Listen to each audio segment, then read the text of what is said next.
अगर सिर्फ तेल पर भरोसा किया तो भविष्य खत्म हो जाएगा। शेख राशिद यूरोप गए। वहां उन्होंने आधुनिक सड़कें, बंदरगाह, एयरपोर्ट और व्यापारिक सिस्टम देखा। उन्होंने फैसला लिया दुबई को दुनिया का व्यापारिक दरवाजा बनाना है।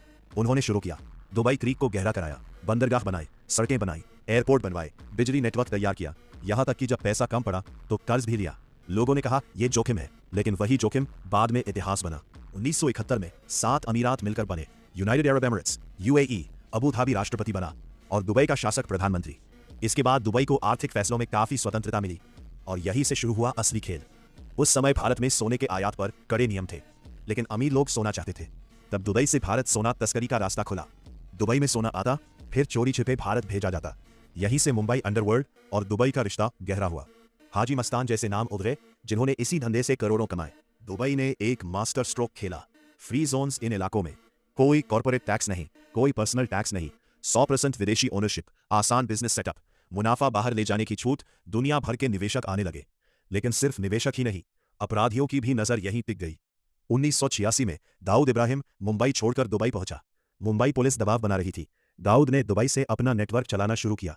सोना तस्करी, हवाला, ड्रग्स, मैच फिक्सिंग, हथियार सप्लाई। उसने अपने साथियों को भी बुलाया और मुंबई में बैठकर नहीं, दुबई से पूरा साम्राज्य चलने लगा। 2002 में दुबई ने विदेशियों को प्रॉपर्टी खरीदने की अनुमति दे दी।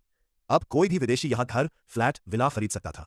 यहीं से दुनिया भर का पैसा दुबई आने लगा और अपराधियों ने समझ लिया अगर काला पैसा है तो दुबई में प्रॉपर्टी खरीदो, फिर बेचो और पैसा लीगल बन गया। यानी ब्लैक मनी अंदर, व्हाइट मनी बाहर। कई देशों के साथ यूएई की एक्सट्रेडिशन ट्रीटी नहीं है।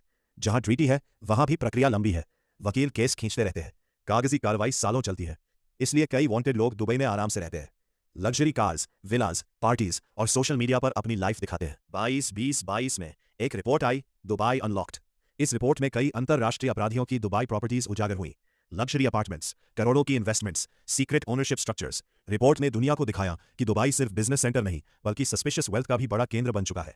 ध्यान रहे, दुबई अपने शहर के अंदर क्राइम बिल्कुल टॉलरेट नहीं करता। अगर कोई वह कानून तोड़े तो सजा बहुत सख्त हो सकती है, लेकिन सवाल तब उठता है जब कोई बाहर अपराध करे और पैसा दुबई में लगाए।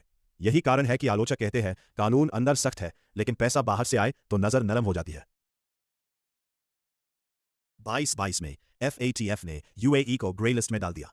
कारण था मनी लॉन्ड्रिंग कंसर्न्स। इसके बाद यूएई ने एंटी मनी लॉन्ड्रिंग रूल्स सख्त किए, मॉनिटरिंग बढ़ाई गई, फाइनेंशियल रिपोर्टिंग मजबूत हुई। 2024 में यूएई ग्रे लिस्ट से बाहर आ गया, लेकिन कई विशेषज्ञ मानते हैं ग्राउंड रियलिटी अभी भी पूरी तरह साफ नहीं है।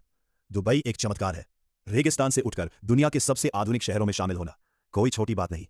लेकिन उसी चमक के पीछे सवाल भी है, क्या दुबई सिर्फ सपनों का शहर है या दुनिया के काले धन की पार्किंग? क्या यह सक्सेस स्टोरी है या लग्जरी में छिपा